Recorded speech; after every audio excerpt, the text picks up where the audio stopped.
The uncertainty surrounding the implementation of the agreement underscores the urgency for a permanent and just peace. Excellencies, while we speak today, our Palestinian brothers and sisters are yet again facing horror of death and despair. The flow of humanitarian assistance into Gaza has once been halted. Such cruelty during the holy month of Ramadan is highly condemnable. Blocking aid is a war crime, further accelerating the humanitarian catastrophe in Gaza, where the vast majority of the people rely on aid for their sheer survival. The fate of Palestine and the entire region is hanging by a thread. We need to scramble as a collective force to save Palestine. Excellencies, the ceasefire must be honored in full, including the commitments for a smooth flow of humanitarian assistance. It must lead to the implementation of its 3 phases and the permanent cessation of hostilities in all occupied Palestinian territories, including the West Bank and East Jerusalem. Israel's eagerness to revive the war and to resume its campaign of violence must be thwarted with a united resolve. Excellencies, peace cannot be sustainable as long as actions by Israel in the occupied West Bank continue. Military raids, settler violence, and illegal land annexations intensify with every passing day. These are not isolated incidents, but part of a deliberate strategy to erase Palestinian identity from its homeland. It is ethnic cleansing in real time. Excellencies, the international humanitarian law remains under brazen assault in the occupied Palestinian territory. This must stop.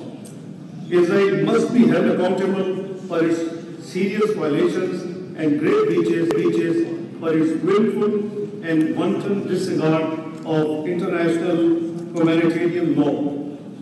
The UNRWA last year mandated the convening of a conference of high contracting parties to the 4th Geneva Convention. We regret that contrary to our expectations, the conference of high contracting parties could not take place in Geneva and deliver on its mandate.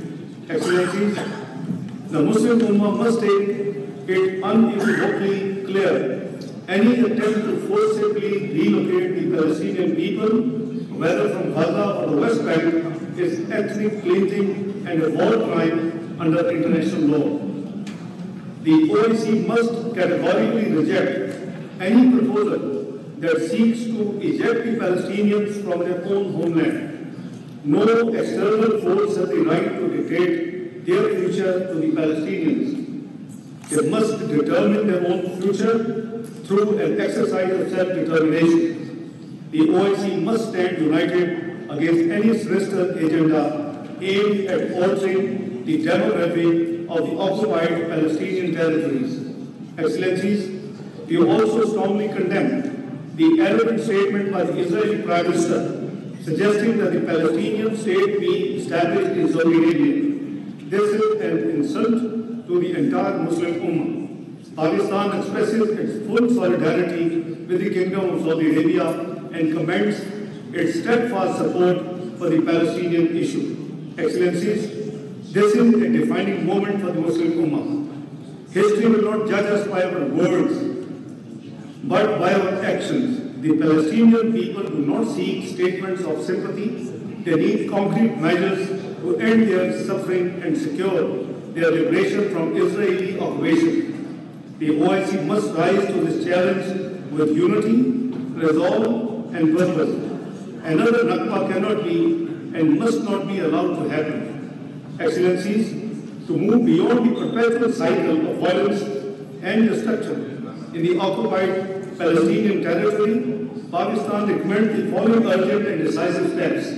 First, the full and immediate implementation of the 3 phases of the ceasefire agreement.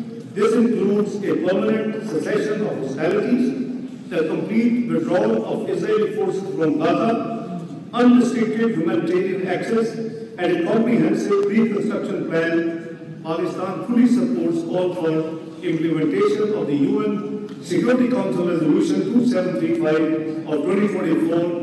A ceasefire that does not lead to a sustainable peace will only delay the next catastrophe. Number two, Israeli aggression in the West Bank must end.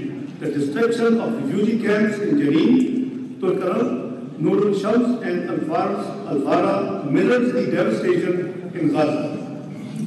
Forced displacements, illegal land annexations, and sexual violence must be reversed in accordance with the UN Security Council Resolutions 2720 of 2024 and 2334 of 2016. The legal and historical status of the Haram al-Sharif Al-Aqsa Mosque must be upheld. Number three, the Palestinians must receive expanded and unhindered humanitarian assistance. UNRWA must be allowed to operate without obstruction. Israel has a legal duty under Article 2, Sub-Article 5 of the UN Charter to facilitate its work. The UN Secretary General Resolution ARY 79/232 of 2024 reinforces the obligation and condemns all attempts to hinder humanitarian aid.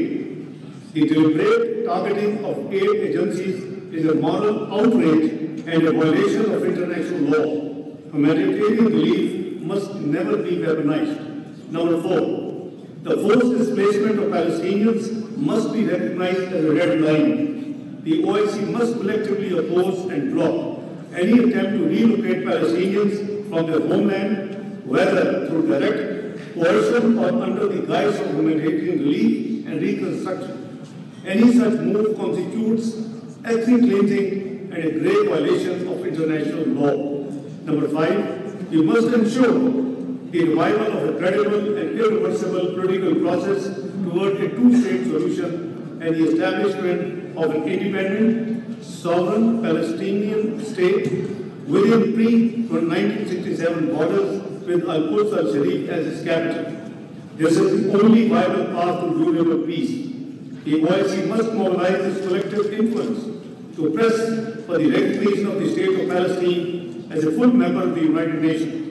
The upcoming June conference, co-chaired by France and Saudi Arabia, is an important opportunity for the peaceful resolution of the Palestinian question and the implementation of the two-state solution.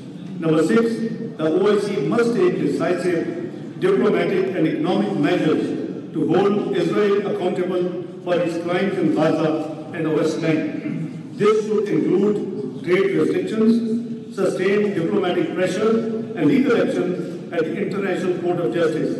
Excellencies, Pakistan welcomes the Gaza reconstruction plan prepared by the Arab Republic of Egypt. We believe the plan offers a balanced, practical, and efficient approach to rebuilding Gaza. The fact that the Palestinians have been taken on board in finalizing the plan and are envisaged to hold key roles in shaping their future imparts further credence to the plan. It also manifests the pan-Islamic spirit of solidarity and unanimity on the issue of Palestine. Excellencies, I take this opportunity to warmly welcome Syria back into the fold and family of the OIC. Pakistan supports the stabilization of Syria through an inclusive, Syrian-owned and Syrian-led political process. We are committed to upholding Syria's unity, sovereignty, and territorial integrity and hope that Syria plays its role as an active part of the OIC fraternity. Excellencies, Pakistan remains steadfast in the commitment to the Palestinian cause. As an elected member of the UN Security Council for the years 2025 and 2026, Pakistan will continue to work with the OIC and Arab partners to mobilize global support for the Palestinian right to self-determination, justice, and peace. The OIC must act with urgency and determination. Freedom and justice for Palestine cannot be delayed any longer. नायब वज़ीर आज़म और वज़ीर ख़ारजा इसहाक़ डार OIC वज़राए ख़ारजा council इजलास से ख़िताब कर रहे थे। उन्होंने गज़ा से मुतालिक पाकिस्तान का मौक़िफ़ दोहराया। सेनेटर इरफान सिद्दीकी सेनेट में इजहार ख्याल कर रहे हैं। आपने अपनी रूलिंग के साथ एक और रूलिंग भी दे दी है कि ये मामला दोनों सेनेटर साहिबान का आपने सुपुर्द कर दिया है इस्तेहकाक कमेटी के। तो मैं समझता हूँ कि हमें इस्तेहकाक कमेटी ये भी एक ज़ाब्ते की कार्रवाई है, हमें देखना चाहिए कि वो कमेटी क्या किरदार अदा करती है और उस कमेटी के फ़ैसले तक हमें इसको एक ऐसा मौज़ूए नज़ा नहीं बनाना चाहिए